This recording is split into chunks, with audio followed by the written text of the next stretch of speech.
नहमदुहु व नुसल्ली अला रसूलिहिल करीम अम्मा बाद फ़ौज़ु बिल्लाहि मिनश शैतानिर रजीम बिस्मिल्लाहिर रहमानिर रहीम। आज हम सूरत अल बकरा पारा नंबर 2 आयत नंबर 144 तक हम पढ़ चुके थे। 145 में स्टार्ट करने लगी हूँ। अल्लाह ताला फरमाता है, वला इन और अलबत्ता अगर आताई तल्ला जीना तू लाई उनके पास जो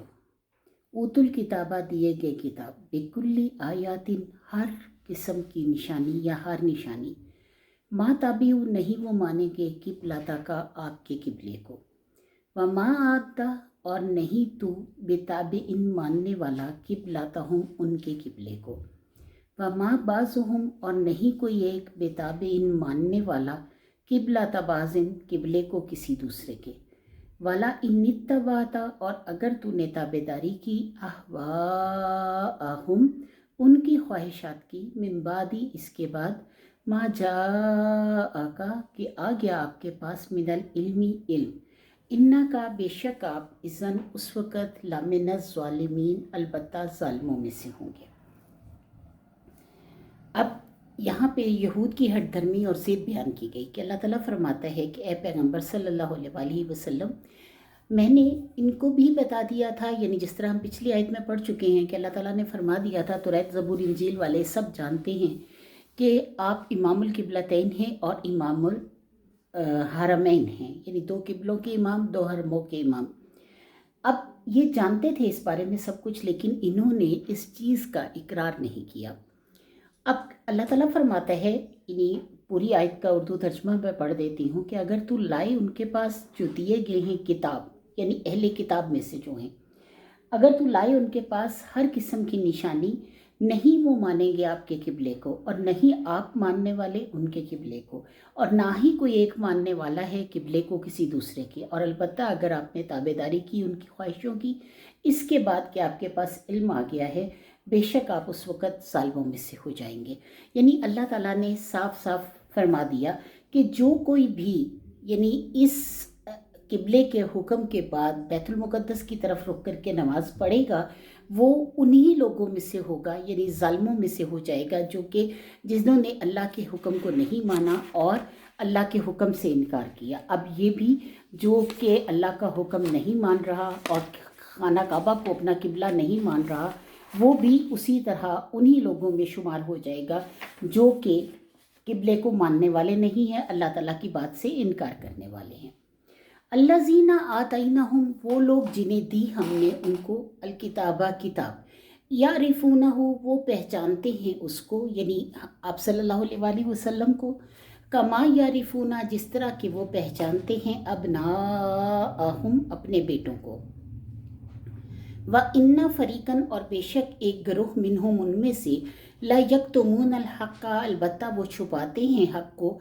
वहुम यअलमून और वो जानते हैं। अल हक़्क़ु मिन रब्बिका हक़ है तेरे रब की तरफ से, फ़ला तकूनन्ना बस ना तुम होना मिनल मुमतरीन शक करने वालों में से। यानी अल्लाह ताला फरमाता है कि वो लोग जिन्हें हमने दी किताब वो पहचानते हैं उसको, जैसे नबी पाक सल्लल्लाहु अलैहि वसल्लम को, जैसे कि वो पहचानते हैं अपने बेटों को, और बेशक एक फ़रीक उनमें से अलबत्ता वो छुपाते हैं हक़ को और वो जानते हैं। हक़ है मेरे रब्बी का तेरे रब की तरफ से, बस ना होना तू शक करने वालों में से। यानी अल्लाह ताला ने हज़रत मोहम्मद सल्लल्लाहु अलैहि वसल्लम के बारे में यकीन दिला दिया कि अहले किताब उनको माने ना माने, लेकिन आप सल्लल्लाहु अलैहि वसल्लम का आना और आखिरी नबी होना हक़ है। और ये सब चीज़ें इनको पहले से पता थी, अहले किताब को पहले से पता थी। अब इस पेशन गोई को वो छुपाएं या ज़ाहिर करें, उनके छुपाने या उनके ज़ाहिर करने से या किबले को मानने या किबले को ना मानने से आप सल्लल्लाहु अलैहि वसल्लम की जगह जो है और आप सल्लल्लाहु अलैहि वसल्लम का मर्तबा जो है वो कम नहीं हो सकता। अब अल्लाह ताला की इस आयत उतरने के बाद हज़रत अब्दुल्ला बिन सलाम जिन्हें तौरात ज़बानी याद थी, हज़रत उमर रज़ियल्लाहु तआला अन्हु ने उनसे सवाल किया और फरमाया कि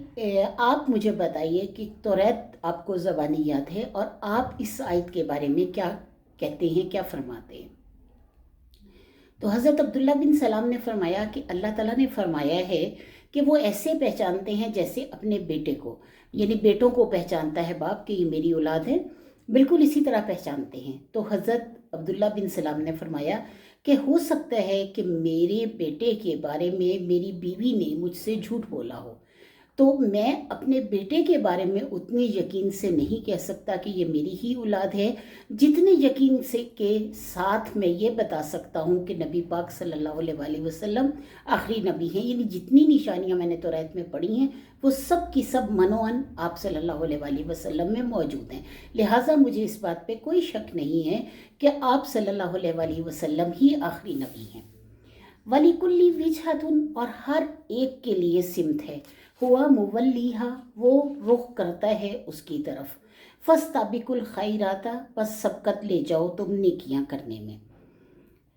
اینما، جہاں کہیں تکونو تم ہوگے، یاتی بکم اللہ، لے آئے گا تمہیں اللہ جمیعاً اکٹھا کر کے، ان اللہ، بے شک اللہ، اللہ کل شیء قدیر، اوپر ہر چیز کے قادر ہے۔ یعنی اللہ تعالیٰ فرماتا ہے کہ گزشتہ امتوں نے آپ صلی اللہ علیہ وآلہ وسلم کی جو سچائی تھی اس کو اپنے اندر گم کرنے کی کوشش کی، اور ہر امت کے لیے اپنا اپنا قبلہ ہے، وہ اس کی طرف رخ کر کے عبادت کرتی ہے، اور جو چیز سمجھنے اور کرنے کی ہے وہ ہے نیکیوں میں سبقت لے جانا۔ جو نیکیوں میں سبقت لے جاتا ہے، اللہ تعالیٰ فرماتا ہے کہ وہی لوگ اللہ کے خاص ہوں گے، چنے ہوئے ہوں گے، اور اللہ تعالیٰ انہیں جنت الفردوس میں جگہ دے گا۔ یعنی ہر انسان کو چاہیے کہ وہ نیکی کی طرف بڑھے اور نیکی کی طرف رخ کرے، یعنی ایک دوسرے سے سبقت لے جانے کی کوشش کرے نیکی کے لیے۔ وَمِنْ حَيْثُ خَرَجْتَ، اور جس جگہ سے آپ نکلے، فَوَلِّ وَجْهَكَ، پس پھیر لے اپنا چہرہ، شطر المسجد الحرام، طرف مسجد حرام کے، وَإِنَّهُ، اور یہ کہ وہ لَلْحَقُّ، البتہ حق ہے، من ربک، تیرے رب کی طرف سے، یعنی یہ بات حق ہے تیرے رب کی طرف سے۔ وَمِنْ حَيْثُ خَرَجْتَ، اور جہاں کہیں سے تو نکلے، فَوَلِّ وَجْهَكَ، پس پھیر لے اپنے چہرے کو، شطر المسجد الحرام، طرف مسجد الحرام کے، وَحَيْثُ، اور جس جگہ، مَا كُنْتُمْ تم ہو، فَوَلُّوا وُجُوهَكُمْ، بس پھیر لو اپنے چہروں کو، شطرہ، طرف اس کے، لے اللہ، تاکہ نہ یکونا، رہے، للناس، لوگوں کو، علیکم، تم پر، حجتن، کوئی جھگڑنے کا موقع، الا الذین، مگر وہ لوگ جو ظلموا، ظلم کرتے ہیں، منہم، ان میں سے، فلا تخشوہم، پس نہ تم ڈرو ان سے، وخشونی، اور ڈرو مجھ سے، ولی اتم، اور تاکہ میں مکمل کر دوں، تمام کر دوں، نعمتی، اپنی نعمتوں کو، علیکم، اوپر تمہارے، ولعلکم، اور تاکہ تم تہتدون، ہدایت پا جاؤ۔ اب اس پوری 2 آیتوں کا ترجمہ میں صرف اردو میں ورڈ ٹو ورڈ پڑھ رہی ہوں۔ اور جس جگہ سے تو نکلے، پس کر لے اپنا چہرہ طرف مسجد الحرام کے، اور بے شک البتہ حق ہے یہ تیرے رب کی طرف سے، اور نہیں اللہ غافل تمہارے کاموں سے۔ اور جہاں سے تو نکلے، کر لے اپنا چہرہ طرف مسجد الحرام کے، اور جس جگہ تم ہو، کرو اپنے رخ کو یا اپنے چہروں کو طرف اس کی، یعنی مسجد حرام کی، تاکہ نہ رہے لوگوں کو تم پر جھگڑنے کا موقع، مگر وہ لوگ جو بے انصاف ہیں، جو ظلم کرنے والے ہیں، ان میں سے، پس نہ ڈرو ان سے، اور مجھ سے ہی ڈرو، تاکہ میں مکمل کر دوں اپنا فضل، اپنی نعمتیں تم پر، اور تاکہ تم ہدایت پا جاؤ۔ یعنی یہ آیت قبلے کی تبدیلی کے ساتھ آئیں، اور اللہ نے فرما دیا کہ تمہارے عمل سے، یعنی اس عمل سے کہ تم نے اللہ کا کہنا مانا، اور اللہ کے بتائے ہوئے قبلے کی طرف رخ کر کے تم نے نماز پڑھی، اور سبقت لے گئے نیکیوں میں، اور جب تم یہ سب کچھ کرو گے تو جہاں کہیں تم ہو، اپنے رخ کو مسجد حرام کی طرف کر لو۔ سارے مسلمانوں کے لیے حکم ہے، تاکہ کسی کو تم سے جھگڑنے کا موقع نہ رہے، کوئی تم سے جھگڑ نہ سکے اس بات پہ کہ تم نے اللہ کی حکم سے انکار کیا، اور کوئی کسی طرف رخ کر کے نماز پڑھتا ہے، کوئی کسی طرف۔ تو الحمدللہ کہ اللہ تعالیٰ نے خانہ کعبہ کو ہمارا قبلہ بنایا، اور ہم اس کی طرف رخ کر کے نماز پڑھتے ہیں۔ یہ آیت نمبر 150 تک ہم نے پڑھا ہے، 6 آیتیں آج ہم نے پڑھی، تو انشاءاللہ العزیز اگلی کلاس جو ہے اس میں ہم آگے آیات پڑھیں گے۔ وآخر دعوانا الحمدللہ رب العالمین۔